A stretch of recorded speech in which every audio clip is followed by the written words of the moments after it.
네, 안녕하십니까. 2025년 FP 성공 전략 FP를 위한 경제 브리핑 진행을 맡은 김낙현입니다.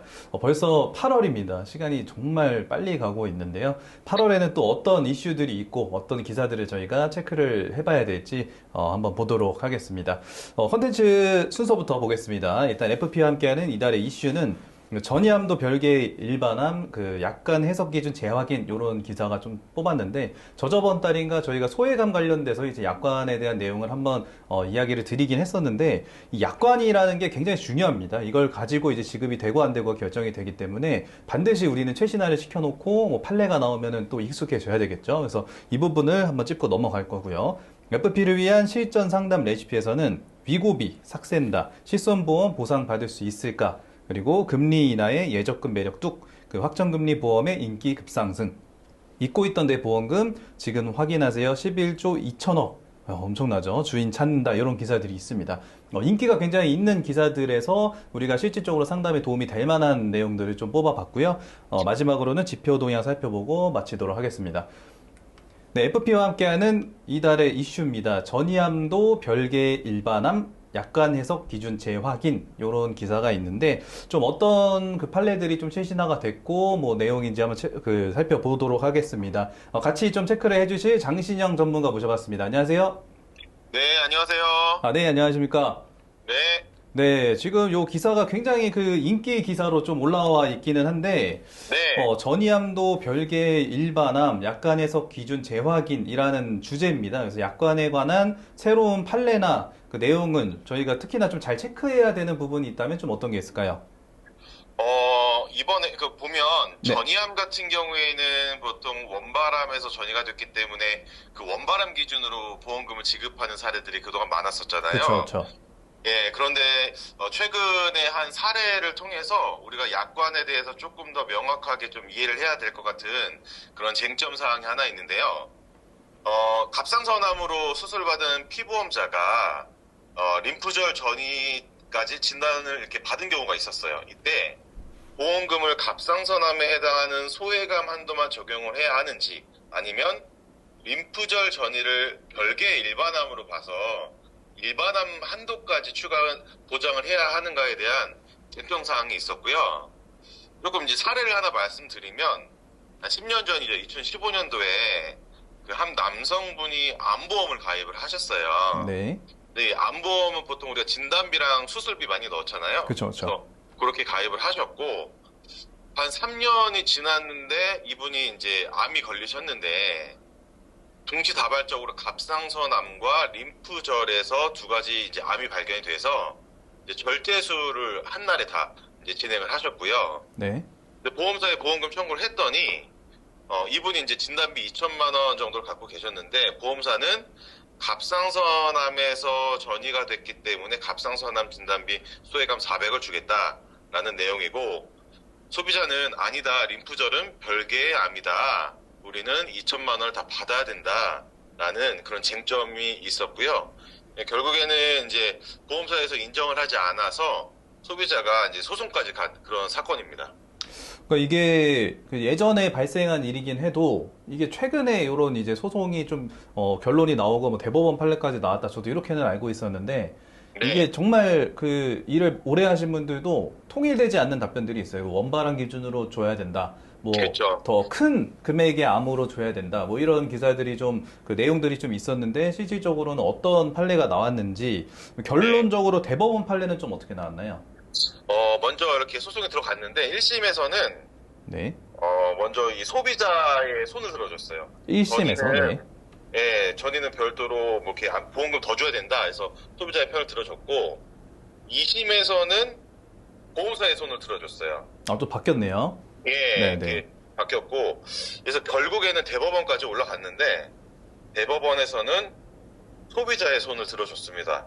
그러니까 이거는 단순히 이 의학의 해석의 문제가 아니고 약간 개념이 틀리게 약관을 제대로 설명했느냐가 문제다. 음, 그러니까 뭐 원바람, 뭐 전이암 이게 문제가 아니라 약관 설명에 대한 부분이 먼저이기 때문에 그 부분이 부실하게 설명이 됐기 때문에 소비자가 이해를 못했다 해서 소비자의 그 손을 들어줬습니다. 그러면은 요게 이제 약관상 해석이 요렇게 되는 게 맞다. 이렇게 결론이 난 게 아니고, 네, 결과적으로 이제 대법원에서는 이 주요 사항에 대해서 설명을 제대로 했냐 안 했냐를 가지고 판결을 내린 게 되겠네요. 그렇죠, 그러면은 맞습니다. 결과적으로는 이 설계사, 이제 그 보험을 안내를 해준 사람의 입장이 굉장히 크게 지금 작용을 하게 되는 것 그렇죠, 같은데, 그렇죠. 역시 우리가 좀 알아야 될 것 같고요. 예, 그러면은 그 중점적으로 우리가 설명을 해야 된다라는 얘기들이 이제 중요한 그 부분을 차지를 했는데, 그 예, 중점적으로 얘기를 해야 되는 부분이 좀 어떤 게 있을까요? 약관이 뭐 막 수천 페이지가 되잖아요. 그렇죠. 네, 어떤 내용을 저희가 좀 체크를 중점적으로 해야 될까요? 일단 이런 쟁점 사항과 판례를 봤을 때 우리가 5가지 정도로 좀 추릴 수가 있을 것 같아요. 네네. 일단 첫 번째는 약관에서 뭐는 예외되고 뭐는 제외가 된다라는 항목들을 좀 우리 판매하는 FP님도 체크를 하시고 설명할 때 구체적으로 좀 해주셨으면 좋겠고요. 네. 그리고 두 번째는 이 전이함은 어떤 기준으로 구분이 되는지 해서 뭐 원바람 기준인지 도착지 기준인지 요즘 또 상품에 따라서 다 틀리기 때문에 이것도 꼼꼼히 체크를 해가지고 안내를 해주셨으면 좋겠고 네. 그리고 세 번째는 이제 우리가 보통 설명을 이렇게 할 때 우리 가입제안서로 보통 설명을 많이 하시잖아요. 그쵸, 그쵸. 근데 중요한 내용은 내가 잘 이해를 하지 못하는 부분들은 약관도 좀 체크를 하고 때로는 약간 해당 페이지만 복사를 해서 좀 소비자분들한테 명확하게 내가 설명을 했다. 이런 부분 좀 알려드리면 좋을 것 같고요. 네. 그리고 이제 우리가 설계사로서 고객님들께 최선을 다해 설명을 하지만 약관을 벗어나면 안 되기 때문에 약관 기준으로 꼭 설명을 해주셨으면 좋겠고 그리고 마지막으로 이제 이 분쟁처럼 소외감과 일반암의 보험금의 차이 일반암이 얼마 나갈 때 소외감은 얼마 나갑니다. 그리고 범위는 어떤 거는 어떻습니다라는 이런 것들을 좀 상세하게 약관 기준으로 좀 설명을 해주셨으면 좋겠어요. 지금 5가지를 좀 뽑아봤는데, 저희가 추후에 이제 표를 또 이제 첨부를 좀 해드릴 예정이긴 하지만, 이게 예, 결과적으로는, 이렇게 대법원 판례까지 가가지고 오랜 기간 결과적으로 중점 사항으로 봤던 거는 결국에 우리 이제 FP들의 말, 그 다음에 우리의 이제 상담에 대한 어떤 설명, 그 양식, 요런 게 이제 된다라는 게 굉장히 좀 저는, 놀라웠거든요. 그렇죠. 네, 그래서 지금 이 시청하고 계신 FP들도 이런 부분 반드시 잘 체크하시고 기억을 해두시면 좋을 것 같습니다. 네. 네, 좋은 내용 전달해 주셔서 감사합니다. 네, 감사합니다. 네. 네. 네, 지금 좋은 내용 잘 들어봤는데, 되게 중요한 부분을 다시 한 번만 좀 짚고 넘어가 볼게요. 일단은 저희가 중요하게 설명을 해야 되는 부분 중에 요령이라고 할 수 있는 부분은 이제 약관상의 예외나 제외라는 항목, 뭐 예외된다, 제외된다, 이런 항목들이 중요하다고 생각이 들기 때문에 그런 부분들은 체크를 좀 해서 설명을 드리면 좋을 것 같고, 뭐 가입 제안서나 약관을 가지고 설명을 할 때는 뭐 이제 필기를 좀 하셔도 상관없겠죠. 그런 필기에 대한 자료들을 분명히 저희는 이제 근거로 사진을 찍어두든가 아니면 녹취까지는 그렇더라도 설명을 나는 이렇게 중요 사항에 대해서 체크까지 하면서 설명을 했다 이런 부분들에 대해서 뭐 사진을 찍어 놓는다든지 이런 형태가 분명히 필요하다고 생각이 좀 들고요. 그다음에 실질적으로 우리가 약관을 좀 잘 알고 있어야 되겠죠. 그래서 이렇게 새롭게 최신화되는 이런 판례들은 저희가 좀 기억을 해놨다가 반드시 좀 우리 스스로의 방어선을 기본적으로 좀 지켜주면 좋을 것 같습니다. 네, 넘어가 보도록 하겠습니다. FP를 위한 실정 상담 레시피입니다. 3가지를 좀 뽑아봤는데요. 그 위고비, 삭센다, 실손보험 보상받을 수 있을까? 위고비라는 거를 저는 이제 잘 몰랐었는데 최근 들어서 엄청 뭔가 이제 많은 분들이 이야기도 하고 인기가 많아지더라고요. 효과가 굉장히 좋은 뭐 식욕 억제제, 뭐 주사 이런 치료 방법 중에 하나라고 하는데 이게 실손보상에 대해서 어떤 형태로 받을 수 있을까에 대해서 좀 얘기를 해볼 거고요. 금리나 예적금, 매력도 금리가 좀 많이 떨어졌죠. 그래서 확정금리 보험이 인기가 생각보다 많아지고 있습니다. 이제 고객들도 금리가 떨어지면 좀 그래도 오랜 기간 동안 놔두면 이득을 볼 수 있는 부분 중에 보험 상품이라는 게 있구나 정도를 많이들 인지를 하고 계시기 때문에 이런 부분도 좀 체크를 해볼 거고요. 잊고 있던 내 보험금 지금 확인하세요. 뭐 이제 보험금, 숨은 보험금에서 이제 우리가 굉장히 이렇게 말이 굉장히 이제 인기가 많은 기사 중에 항상 있었는데 이게 무려 11조 2천억이라고 합니다. 이게 이제 나라 제도적으로 이 주인을 찾아준다 뭐 이런 기사가 있어서 제가 좀 뽑아봤습니다. 하나씩 보겠습니다. 자, 위고비, 삭센다, 실손보험 보장받을 수 있을까? 보장받을 수 있을까요? 뭐 이런 질문을 이제 받아보시는 분들이 굉장히 많이 생기고 있는 걸로 알고 있어요. 왜냐면 저도 위고비 같은 거 보상돼요? 라고 이제 물어보더라고요. 그러면은 진짜 잘 모르겠는데 한번 찾아볼게요. 이렇게 하기보다 바로바로 전문적인 답변을 해주면 좋겠죠. 자, 위고비, 삭센다 등 체중 감소 주사제 치료가 소비자가 굉장히 급증을 하고 있습니다. 이렇게 급증함에 따라서 이 실손보험에서는 가능한지에 대한 관심도 당연히 같이 급증을 하겠죠. 보험 보장에 대한 분쟁도 요것 때문에 많이 생기고 있다고 합니다. 자, 결론부터 좀 말씀을 드리면 식욕억제제 치료는 약관상 보상하지 않는 손해로 명시가 딱 되어 있습니다. 그러니까 위고비, 삭센다 이런 그 식욕억제제 치료는 보상은 안 된다라는 게 이제 기본적인 내용이고요. 하지만 이제 금감원은 당뇨나 고혈압 등 질환 치료 목적의 처방인 경우에는 또 건강보험 적용이 가능도 하고 실손보험에서도 보상이 가능하다 이렇게 돼 있습니다. 그러니까 이제 당뇨나 혈압 치료를 위해서 이 식욕억제제 치료를 한다라는 어떤 의사의 이제 소견서라든지 이런 게 같이 제출이 되면 보상 우리가 받을 수도 있다 이런 내용이 되는 것 같고요.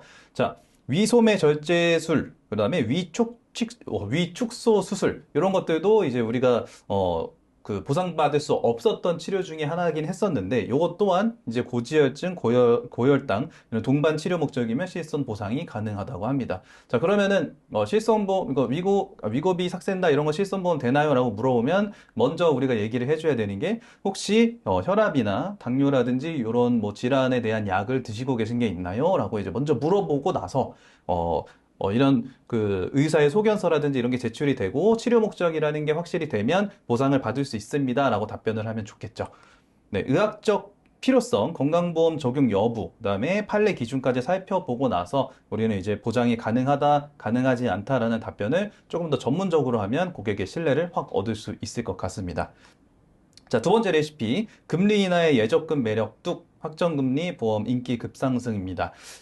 우리가 이제 뭐 단기납 종신보험도 마찬가지고요. 뭐 변액보험도 마찬가지고, 뭐 예전에 유지를 오래 못 하셨던 분들이 많이 계셨던 시절에는 이 보험 상품은 뭐 납입도 길고 거치기간도 길고 뭐 수익률도 뭐 막 변액도 막 뭐 몇 년 부었는데 마이너스고 이런 얘기들이 많이 있었지만 우리가 이제는 시기가 많이 지났기 때문에 만기가 도래하시는 분들도 많고 꽤나 수익을 보고 계신 분들도 많이 생기고 있어요. 그러다 보니까 이 장기 보험 상품에 대해서도 조금은 인식이 개선이 돼가고 있는 시점이 자동적으로 오고 있거든요. 게다가 이제 기준금리가 인하가 되면서 이제 시중금리가 같이 인하가 됐죠. 그러면서 은행 상품의 금리들이 2%대로 다 떨어지고 있습니다. 그렇기 때문에 이거 어디다 돈을 넣어놔야지 하는 분들이 많이 생기고 있고요. 상대적으로 금리 변동이 적은 이제 보험사 상품이 경쟁력이 높아지고 있다. 이렇게 기사가 나왔습니다. 자, 예전과 다르게 납입 기간을 짧게 두는 상품들도 많이 생겼어요. 막 20년, 막 10몇 년 내는 게 아니고 뭐 5년, 뭐 7년 이렇게만 적금보다 조금 더 내면 되는 그런 형태의 이제 보험 상품들도 많이 나왔기 때문에 인기가 좀 있을 수밖에 없는 거고요. 자, 확정적인 금리가 보장되는 상품은 10년 차가 되면 최대 130%까지도 이자를 줬었고요. 보통 이제 120% 이상 때는 이자를 이제 주는 형태로 가고 있습니다. 자, 추가적으로 단리 보증, 뭐 단리로 이제 보증을 해주면서 이율은 보증을 해주면서 이제 변액 수익률이 나오면 그거보다 더 수익이 나왔을 경우에는 그 수익률 나는 적립금으로 인정을 해주겠다 하는 이제 보증형 변액 상품들도 인기가 생기고 있습니다. 물론 이제 채권 비율이 좀 있기 때문에 그 단리로 보증해주는 이율 이상 올라가기에는 뭐 쉽지는 않겠지만 이런 상품들이 우리가 두 마리 토끼를 다 잡을 수 있는 상품으로 인기를 당연히 끌 수가 있겠죠.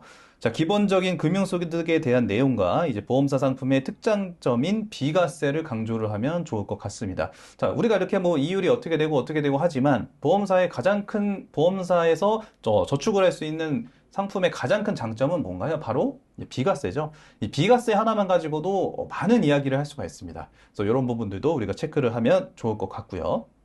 자, 마지막으로 잊고 있던 내 보험금 11조 2천억 주인 찾는다.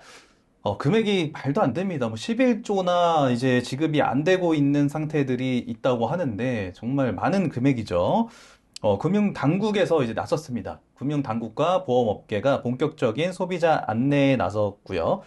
청구 미지급뿐만 아니라 그러니까 청구했을 때 뭐 미지급이 되고 이런 것뿐만 아니고 이제 계약이 만기된 다음에 이제 돌려받지 청구를 하지 않은 금액들이라든지 뭐 사업장 폐업이나 도산 이후에 이제 퇴직연금을 우리가 이제 청구를 하거나 다 주세요라고 하지 않으면 이제 고스란히 고여 있는 그런 금액들이 상당히 크다고 합니다.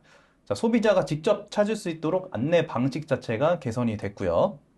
자, 대부분이 이제 고령 소비자분들이 이렇게 보험금을 못 찾고 계신 분들이 많이 있는데 이 고령 소비자를 위한 전용 안내장, 고령자 모드, 뭐 간편 모드 해서 조금은 더 청구를 할 수 쉽게 알고 그 정보를 찾아보기 쉽게 이렇게 시스템이 좀 바뀌고 있다고 합니다.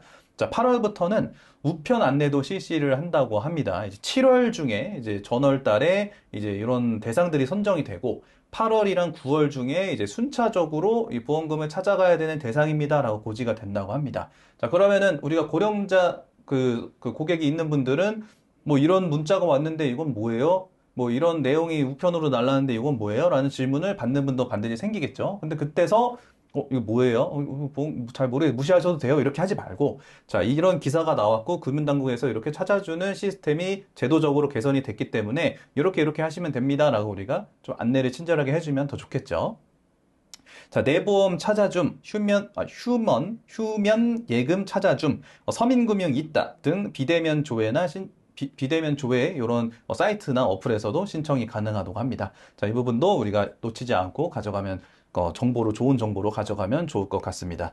자, 마지막으로 FP라면 알아야 할 지표 동향 쭉 한번 살펴보도록 하겠습니다. 자, 생보사 연금 이율이 이제 점점 내려가고 있죠. 그 이번 달은 6월보다도 조금씩 더 내려가고 있는 형태이고요. 한국은행 기준금리는 2.5%로 이제 5월 달부터 좀 동결이 되고 있는 상태지만 더 내려갈 수도 있다. 뭐 이런 이제 전문가 의견들이 좀 있습니다. 자, 코스피 지수는 반면에 조금 올라가고 있죠. 전월 대비 111.84포인트가 좀 올라갔고요. 다우존스 지수도 전월 대비 1472.11포인트가 이제 올라갔습니다.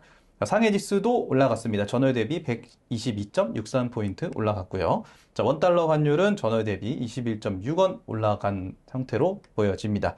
자, 거치식 예금 이율 볼 텐데 이율 자체도 예전에 제가 이거 설명할 때는 뭐 3%대도 많이 있었는데 기준금리가 떨어지니까 다 이제 2%대로 많이 떨어졌죠. 가장 높다고 하는 이율이 이제 거치식 예금 같은 경우는 2.5%, 적립식 적금 같은 경우에도 2.4%, 3% 이렇게 되는데, 이게 이제 뭐, 기본적으로 그 한도, 거치를 할 수 있는, 뭐 적금을 할 수 있는 금액 한도라든지 뭐 우대금리 이런 게 있기 때문에 실질적으로 이 금리를 다 받을 수 있는 것도 아니긴 합니다. 네, 게다가 우리가 기간별로 그 이율이 측정이 되기 때문에 실질적으로 2%를 우리가 막 다 받을 수 있는 것도 아니긴 하죠. 그래서 이런 부분들이 실질적으로 장기 상품, 우리가 보험 상품들로 조금 이야기를 가져올 수 있는 하나의 요소라고 좀 생각이 듭니다. 자, 빠르게 한번 달려와 봤는데 2025년 8월을 시작하면서 저는 이런 컨텐츠들을 좀 다시 한번 보시면 좋을 것 같다는 생각이 듭니다. 자, 변액 상품들 요즘 들어 다시금 인기가 급상승되고 있습니다. 자, 자격증이 없는 분들은 이번 기회에 조금 공부를 해보셔도 좋을 것 같고요. 자, 코스피가 3천 시대가 넘어가면서 이제 변액보험에 대해서 어떤 식으로 세이지를 하면 좋을지 요걸 가지고도 고객 관리가 굉장히 잘 되기 때문에 변액 상품들에 대한 활용도 한번 생각을 해보시면 좋을 것 같고요.